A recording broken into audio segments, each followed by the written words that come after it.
사무엘상기상 6장 말씀을 한번 나눌게요. 11절 말씀 읽고 나누기 시작합니다.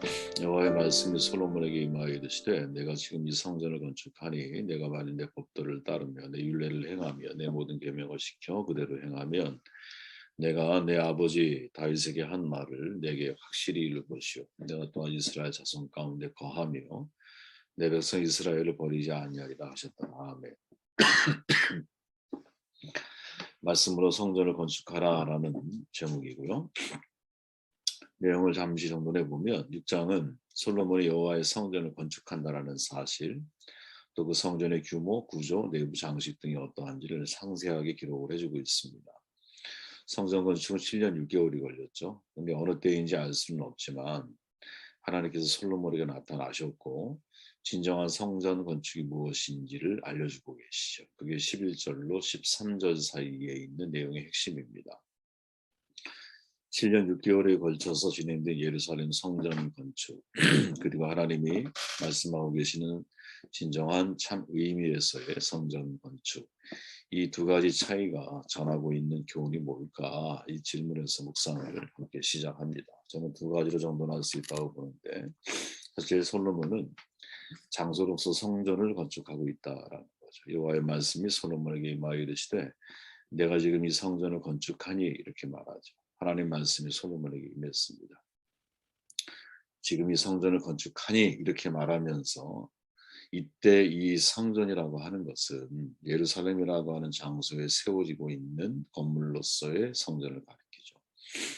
장소에 대한 개념 정립이 여러분 아직 확실하게 정립되지 않았지만 대체로 이 장소라고 하는 것은 공간 속에서 인간이 가지고 있는 특별한 유대감과 공간 속에서 서로 교차하고 교통하는 사회적 관계가 있을 때 그것을 장소다라고 보통 말하죠. 중국의 미국 지리학자 푸안이라고 유명한 분입니다.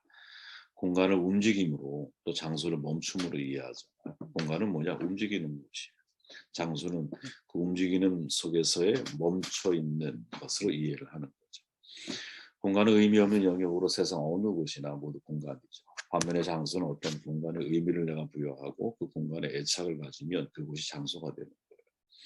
이런 식의 공간과 장소 이원론은 1970년대 사실 인문지리학에서 빠르게 확산하였거든요. 물론 현대에 이르러서도 교통이 발달하고 또 인터넷이 확산되면서 사이버 공간이라는 개념도 우리가 또 새롭게 출현되기도 하고, 그러니까 개념이 조금씩 달라지고 있기는 하지만 우리가 성경 시대, 특히 이제 지금 이 솔로몬이 장소로서의 성전을 건축하고 있는 이 시대를 해석하는 데 있어서 공간과 장소 이원론이 여전히 유용하다는 것을 우리는 기억을 해야 할 겁니다. 공간에 의미를 부여하고 또 그곳에 애착을 붙이면 의미 있는 장소가 된다라는 이 개념은 성막 개념에도 그대로 적용이 되거든요. 성막은 여러분 우리 하나님 거하시는 명령으로 만들어진 건축물이잖아요. 소위 근데 이동식이죠. 이스라엘 백성이 공간을 이동할 때마다 따라 움직였어요. 출애굽한 이스라엘이 뭐 자주 움직일 때도 있고 한 곳에 1년 이상 머물 때도 있었어요. 중요한 건 그들에게 있어서 중요한 것은 공간이 아니죠. 출애굽기 경로를 연구하는 구약 학자들은 그 경로를 정확하게 파악하는 데 어려움을 표하고 있거든요. 그럴 수밖에 없는 것이 구약 백성들은 어떤 지명, 어떠한 위치, 여기에 별 특별한 관심을 두지 않았어요. 의미를 부여하지 않았기 때문에 장소의 이름도 특정하지 않았던 거죠. 광야는 사실 그들에게 있어서 그저 죽음만 가득한 것이거든요.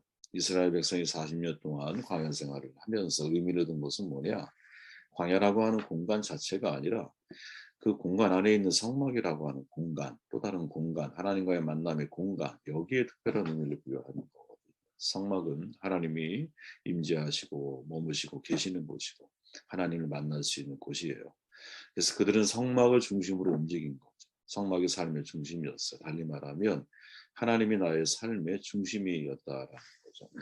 그래서 광야의 삶이라는 것은 실은 이스라엘 백성들이 자기의 삶에 자기의 움직임을 주시하는 삶이 아니라 하나님의 움직임을 주시하면서 이동, 행보를 결정하고 멈춤을 결정하고, 다시 말하면 하나님의 움직임을 따라 살아가는 삶이 중심이었던 삶인 거예요.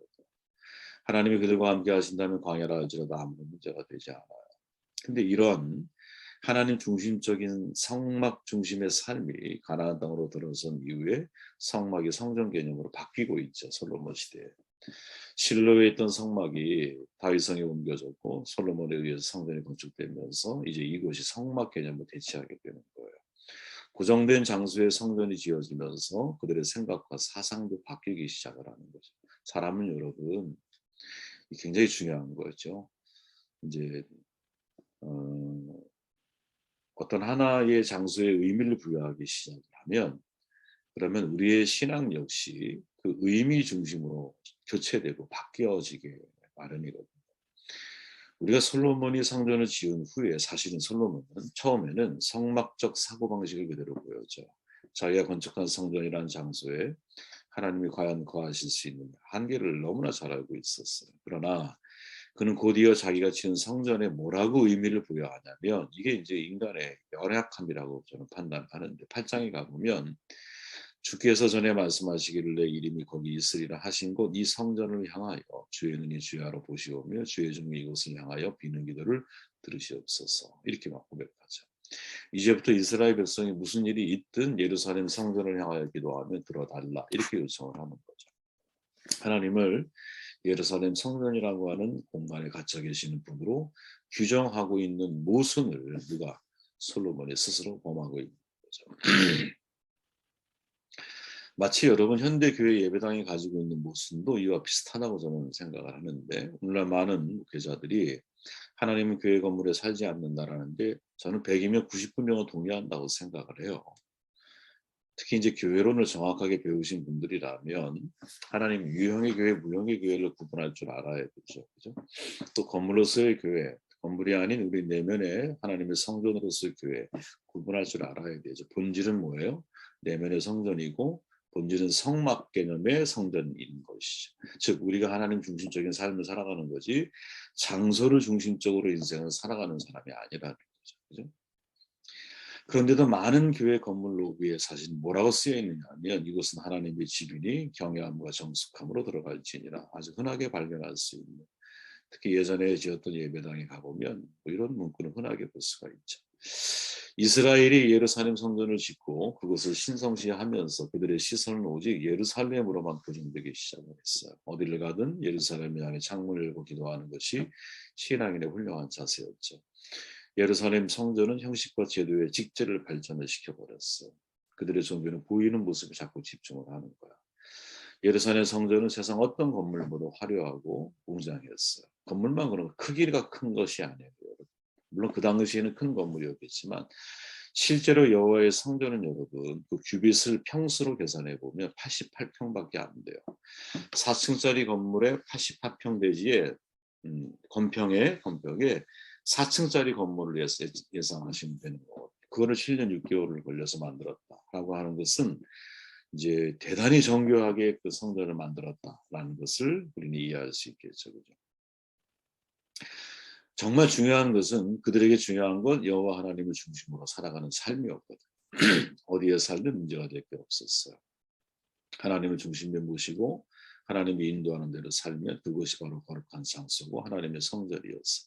스데반 집사의 마지막 고백 여러분들 기억하시죠? 지극히 높으신 이는 손으로 지은 곳에 계시지 아니하시나니.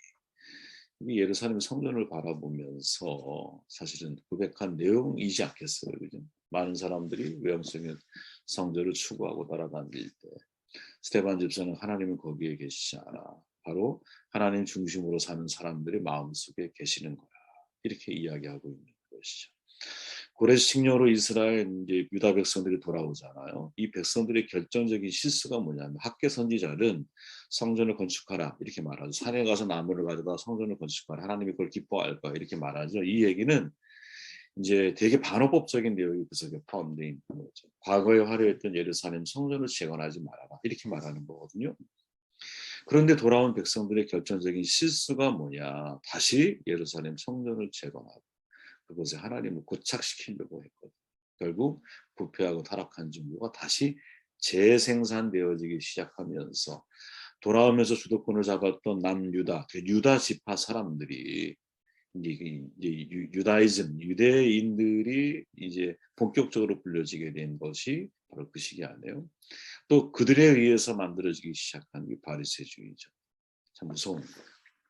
하워드 스나이더 개혁적인 신학자이죠. 새 포도주는 새 부대에 이런 책에서 교회 건물이 가지고 있는 5가지 사실을 이야기하죠. 부동성, 경직성, 교제의 부족, 자만, 계층 분할이라는 거예요. 부동성 움직이지 않아요. 움직이지 않아.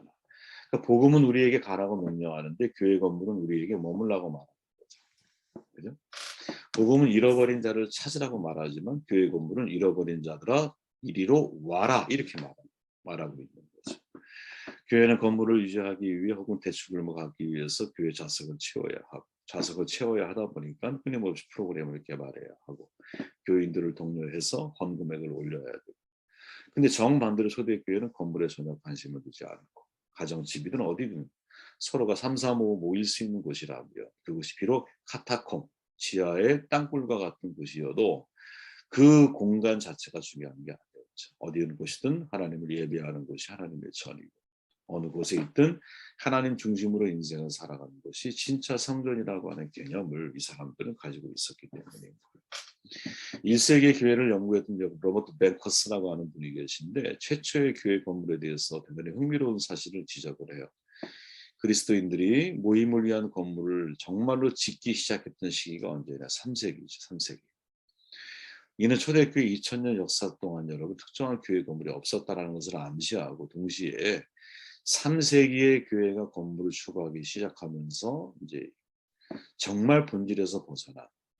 물론 국교가 기독교로 전환되다 보니까 사람들이 편하게 신앙생활을 하게 되고 당연히 어디를 가나 귀족들이 그죠? 건물로서의 그들은 보이길 원하니까 장소로서의 건물을 짓기 시작을 하고 이게 중세 때는 피크에 나가죠. 피크에. 그러면서 진짜 신앙의 본질은 사라져가. 이게 여러분 사실은 되게 중요한 내용이죠. 제가 이 구절 한 구절을 가지고 말씀을 길게 나눴는데 자 11절 말씀을 제가 다시 한번 보고 다음으로 넘어가 볼게요. 여호와의 말씀이 솔로몬에게 임하여 이르시되 내가 지금 이 성전을 건축하니 여러분 이 메시지가 우리에게 있어서 깊이 고민하게 만드는 거예요. 야 너가 지금 예루살렘 보이는 성전을 건축하고 있어. 그런데 그 뒤를 이어서 주님이 하나님께서 말씀하시는 메시지는 또 뭐냐 이렇게 말하는 거죠. 내가 만일 내 법도를 따르며 내 율례를 행하며 내 모든 계명을 지켜 그대로 행하면 내가 내 아버지 다윗에게 한 말을 내게 확실히 이룰 것이요 내가 또한 이스라엘 자손 가운데 거하고 내 백성 이스라엘을 버리지 아니하리라 하셨다. 즉 솔로몬은 장소로서의 성전을 건축하고 있는데 갑자기 하나님께서 솔로몬에게 나타나서 말씀하시기를 야 그거 아니야. 말씀으로 성전을 건축해야 되는 거야. 말씀으로 지어진 성전 속에 내가 너희 가운데 거하고 내가 너희들을 버리지 않고 그리고 다윗에게 했던 모든 언약의 말씀을 내가 확실하게 이루어 갈 거야. 이렇게 선언하고 계시는 거죠. 그러니까 성전이라고 하는 것은 하나님이 거하시는 처소잖아요. 하나님이 이스라엘 가운데 거하시려면 어떻게 해야 되느냐? 하나님의 말씀은 솔로몬에게 법도 율례 계명을 그대로 지켜야 한다. 한마디로 말하면 말씀으로 성전을 건축해야 한다라는 거죠. 정말 여러분, 저와 여러분이 말씀으로 성전을 건축해 나아가는 훈련을 해 갔으면 좋겠어요. 하나님 말씀의 지배를 받는 것 물론 포함하죠. 동시에 하나님의 말씀대로 내 입, 우리의 찬양한 것처럼 내 입술이 복음을 증거하는 입술, 내 손과 발은 복음을 전하는 아름다운 발, 손은 영혼을 일으켜 세우는 손. 우리의 귀는 세상의 시끄러운 소리 속에서도 하나님의 말씀을 분별할 수 있는 통찰력이 있는 귀. 우리의 눈은 보고 싶은 것만 보지 말고 마땅히 보아야 할 것을 볼 수 있는 그러한 눈. 우리의 머리는 나의 생각이 아니라 하나님의 말씀의 지배를 받고 있는 머리. 우리의 심장은 바울의 고백처럼 그리스도의 사랑이 고동치는 그러한 심장이 되어야 돼요. 그렇죠? 그래서 우리의 삶 전체가 무엇 말씀에 의해서 다시 성전으로 지어져 가는 축복이 있어야 한다는 거죠. 여러분 건축가들은 건축을 할 때 예를 들어서 두바이에 세워진 부르즈 할리파 가장 높죠. 829m니까 1km잖아요. 거의 어마어마한 높이인 거죠. 말이 1km지, 그죠? 진짜 어마어마한 높이인 것 같아요. 163층이라고 지어지죠. 근데 그 설계도를 제가 이렇게 우연히 설계도에 관련된 걸 볼 기회가 있었는데, 그 설계도 장수 자체가 어마어마하거든요. 구석구석. 그 설계도가 완벽해야, 퍼펙트해야 그 건물이 완벽하게 지어질 수 있죠. 우리도 마찬가지죠. 우리는 신학의 건축가들이잖아요. 여러분, 성경 전체가 다 우리에게 말하는 게 뭐냐? 그게 우리가 말씀으로 어떻게 내 자신을 성전으로 갖고 하고 만들어갈 수 있느냐에 대한 메시지거든요. 성경. 내 자신을 성전으로 어떻게 건축해 갈 수 있느냐에 대한 메시지가 성경 속에, 성경 전체가 다 그 설계도라고 생각을 하면 돼요. 건물을 지을 때 제일 중요한 게 기초잖아요. 지혜로운 건축자는, 여러분, 특히 이제 지혜로운 신앙의 건축자는 말씀의 기초를 잘 세워나가야 되거든요. 주님의 말씀처럼 반석 위에 집을 져야 돼요. 모래 위에 집을 지면 안 돼요. 반석이 말씀이에요. 말씀이 제외한 모든 것들은 다 모래 위에 짓는 것들이에요. 그죠? 진리의 구름을 든든하게 세워야 되거든요. 히브리 사람들의 진리, 에메트라고 하는 이 말을 하나님이 영원한 왕이라고 믿고 그 왕의 명령을 따라 살아가는 것, 이것이 진리의 기둥이라는 의미의 핵심 가치예요. 다시 말하면 내 인생의 왕이 하나님이야. 난 그분의 명령을 따라 살아야 되는 게 내가 진리의 기둥을 세우는 삶이라는 것이죠. 여러분, 메로스와 멜로스의 차이는 제가 전에 설명드린 적이 있죠. 비슷해 단어잖아. 메로스, 멜로스. 근데 하나는 부분이야, 파트. 또 하나는 기체야. 그러니까 부분은 여러분 독립되어 있는 거, 떨어져 있어요. 멜로스는 여러분 지체, 연결되어져 있는 거야. 교회는 여러분, 우리들은 지체거든요. 지체, 연결되어져 있는, 누구와? 머리와 연결되어져 있고 성도와 연결되어져 있는 거예요. 지체는 여러분 누구의 명령을 받냐면 머리이신 하나님의 명령을 받아요. 그때 내가 지체가 되는 거야. 근데 메로스는 분리돼 있잖아요. 완전히 파트로 분리돼 있어. 그래서 명령을 받지를 못해. 그래서 이런 메로스 같은 존재가 암적인 존재가 돼요. 암은 여러분 다른 게 아니잖아. 제 기능을 해야 할 자리에서 제 기능을 안 하는 사람이지. 그러니까 지배를 안 받는 거야. 신경이 연결이 안 되어져 있는 거야. 그래서 교회란 여러분 서로 각각의 지체들이지만 누구? 머리이신 하나님과 다 각자가 다 연결되어져 있기 때문에 하나님이 원하시는 몸으로 만들어서 가는 것이 진짜 교회로서의 우리의 신앙 공동체로서의 중요한 핵심 가치가 아닌가 생각하게 돼요. 여러분, 학개서에 보면 학개 선지자, 중요한 선지자죠. 만군의 여호와가 말하는 너희는 자기 행위를 살펴라 말하고 산에서 올라가서 아까 말했듯이 나무를 가져다 성전을 건축해라. 많은 사람들이 성전을 건축하라고 하는 이 말을 이제 교회에서 활용하기도 하고 이 말을 곡해시키기도 하는데, 지금 학개 선지자가 활동했던 시기는 여러분 고레스 칙령 이후니까 예루살렘으로 돌아온 유다 백성들을 위해서 활동했던 선지자거든요. 근데 이들이 이제 느헤미야가 성벽을 재건한 것처럼 에스라는 정신을 세우기 위해서 율법을 세웠던 것처럼 이들은 또 다시 이제 성전을 다시 이제 재건하기를 원했는데, 그때 학개 선지자가 진짜 말하는 게 뭐냐? 야, 성전을 건축해야 돼. 근데 이 성전은 뭐냐? 과거에 솔로몬의 영광이 있었던 예루살렘 성전이 아니야.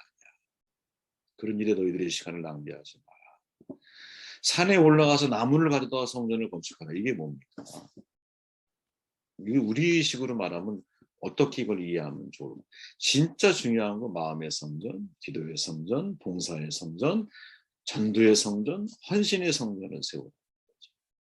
바람직한 교회 건축이 뭘까? 하나님 중심, 말씀 중심, 교회 중심의 신앙으로 너의 삶을 건축해 나가야 한다는 거죠. 제가 다양한 각도에서 성전에 대한 말씀을 나누었는데요. 이제 주목할 핵심은 바로 그겁니다. 지금 솔로몬이 이제 예루살렘 성전을 화려하게 지금 건축하고 진행하고 있는 가운데 하나님께서 탁 나타나셨어. 야, 너가 지금 성전을 건축하니 내가 너에게 진짜 성전이 뭔지 무엇인지 알려줄게 하고 말씀하시면서 말씀으로 성전을 건축하라라고 이야기하고 계시죠. 이것은 여러분 지금 오늘날 우리 살아가고 있는 저와 여러분들에게 모두에게 해당되는 말씀이 아닌가. 이 말씀대로 우리가 말씀으로 성전을 건축해 나가는 저와 여러분들이 되시기를